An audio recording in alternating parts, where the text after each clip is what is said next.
अब Donald Trump को तो धमकी देने की आदत है और वो धमकी देते हैं, लेकिन ये धमकी क्या कोई बड़े यू टर्न की तरफ बढ़ जाएगी विजय जी, या फिर ये केवल एक धमकी भर है? ये वही दबाव है जो वो लगातार ईरान पर मौखिक तौर पर बना रहे हैं। नहीं, बड़े उसमें नहीं बदलेगी, लेकिन स्पीड ब्रेकर के तौर पर तो काम करती है ना। बार बार जो चल रहा होता है, लगता है पूरी दुनिया को कि अब समझौता हो जाएगा, अब खत्म हो जाएगी बात, अब ठीक हो जाएगा, उसी समय वो एक नई धमकी दे देते हैं। कल परसों भी ऐसा ही हुआ था, जब होने ही वाली थी बातचीत खत्म तो वो हुआ, और फिर वो नाराज़ भी हो रहे होंगे। कल जैसे ईरान ने JD Vance साहब के साथ बिहेव किया, उससे भी उनको झटका लगा होगा। लेबनान को लेकर इजराइल जिस तरह से सुनी नहीं रहा बात उनकी, वो भी उनको परेशान कर रहा है। लेकिन जो बात रोज़ाना हम लोग करते हैं कि रास्ता तो आपने पकड़ लिया, लेकिन इतने स्पीड ब्रेकर हर दिन लगाते हैं कि वो गाड़ी किसी भी दिन टर्न भी हो सकती है, उलट भी सकती है, लेकिन उल्टे ना तब भी उसकी रफ्तार धीमी हो जाती है। तो जहां आप संधि के लिए, समझौते के लिए पहुंचने वाले हैं, वो समय लगातार दूर होता जा रहा है। और जैसे ईरान ने भी अभी कहा है न्यूक्लियर वेपन्स को लेकर, न्यूक्लियर प्लांट को लेकर, तो उससे क्या होगा? उसका मतलब ही है कि भाई ईरान भी तैयार नहीं है, इजराइल भी तैयार नहीं है, तो अमेरिका किसके साथ समझौता कर रहा है? इसलिए वो केवल धमकी देकर ये कर रहे हैं, क्योंकि उनको खुद को भी लगता होगा, खराब ह्यूमिलेशन फील होता होगा कि मेरी बात कोई नहीं सुन रहा, तो वो धमकी दे रहे हैं। लेकिन गाड़ी की, मुझे लगता है स्पीड ब्रेकर के तौर पे उनकी धमकियां ज़्यादा काम में आती हैं। कुछ बहुत बड़ा नहीं होने वाला, कुछ कॉन्क्रीट नहीं होता, कॉन्क्रीट उससे नहीं होता जी सर। लेकिन अब थोड़ा सा मुझे, मतलब अब विद्वजनों की राय हो सकता है अलग हो, अब तो मुझे ऐसा लग रहा है ना कि जैसे गाड़ी चल रही है और एक कोई बुजुर्गवार बड़ बड़ बड़ बड़ बड़ बड़ बोलते चले जा रहे हैं और गाड़ी चल रही है। भाई वार्ता अपनी जगह चल रही है, जो कुछ होना है वो अपनी जगह हो रहा है, और एक आदमी जो लगातार बोले जा रहा है, न तो उससे गाड़ी की स्पीड पर फर्क पड़ने वाला है, न तो गाड़ी के मुड़ने का है, जो जैसे चल रहा है वैसे चलेगा। और वो जो बड़बड़ाहट भी है वो भी सिर्फ इसलिए कि लोगों को लगे कि नहीं ये आदमी बहुत मतलब कंसर्न है या बता रहा है, या ट्रंप की हालत वही हो गई।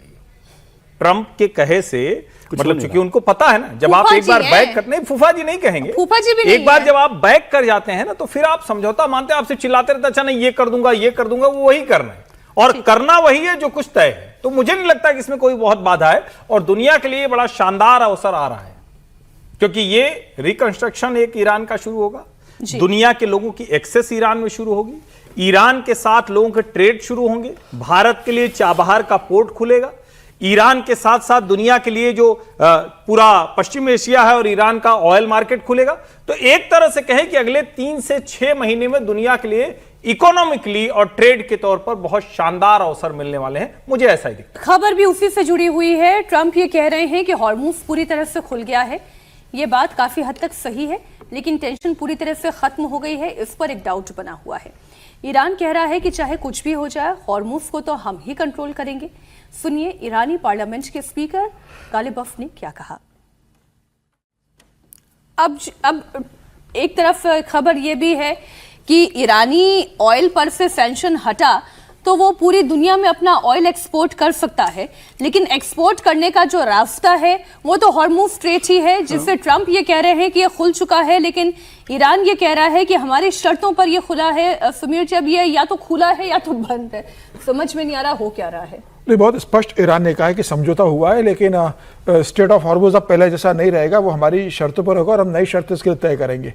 क्या शर्तें होंगी ये अभी ईरान ने नहीं बताया। लेकिन इंटरनेशनल वाटर में लॉ केवल ईरान का क्यों चलेगा? नहीं, ये बात ठीक है ना, लेकिन जिस तरीके से ईरान को नुकसान हुआ और ईरान को लगता है कि भाई ये एक कमजोर नस है, इसको हम दबाएंगे तो पूरी दुनिया इसमें झुकेगी और यहाँ पर हमारा कंट्रोल रहेगा। अब ये देखने वाली बात होगी कि जो ईरान से प्रोमिसेस किए गए या जो कहा गया ईरान से, क्या वो सारी बातें अगर पूरी होगी तो ये कहा जा सकता है ईरान से कि आप स्टेट ऑफ हॉर्मुज को ओपन रखोगे।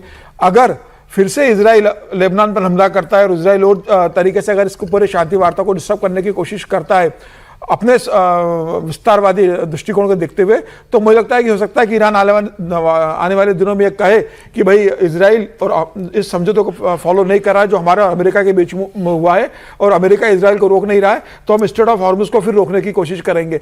तो मुझे लग रहा है कि अभी शुरुआती दौर है, अभी मुझे लगता है कम से कम 30 दिन देखना पड़ेगा कि दोनों देश, जो अमेरिका ने वादा किया वो उसे निभा रहा है, जो ईरान ने वादा किया है वो उसे निभा रहा है कि नहीं, और जब दोनों के वादे पूरे होंगे तब मुझे लगता है कि स्थिति नॉर्मल होना शुरू होगी लेकिन इजराइल ये पूरी कोशिश करेगा कि ईरान पहले जैसा न बने, ईरान ट्रेड में ना आए, ईरान का तेल दुनिया न खरीदे, ईरान का व्यापार दुनिया में ना हो, क्योंकि ईरान जितना मजबूत बनेगा इजराइल के लिए उतना हमेशा संकट बना रहेगा। तो ईरान की पूरी कोशिश होगी कि बातचीत जो है, ये वार्ता है और जो समझौता हुआ ये पटरी से उतरे और फिर अमेरिका के साथ मिलकर मैं ईरान पर हमला करूं।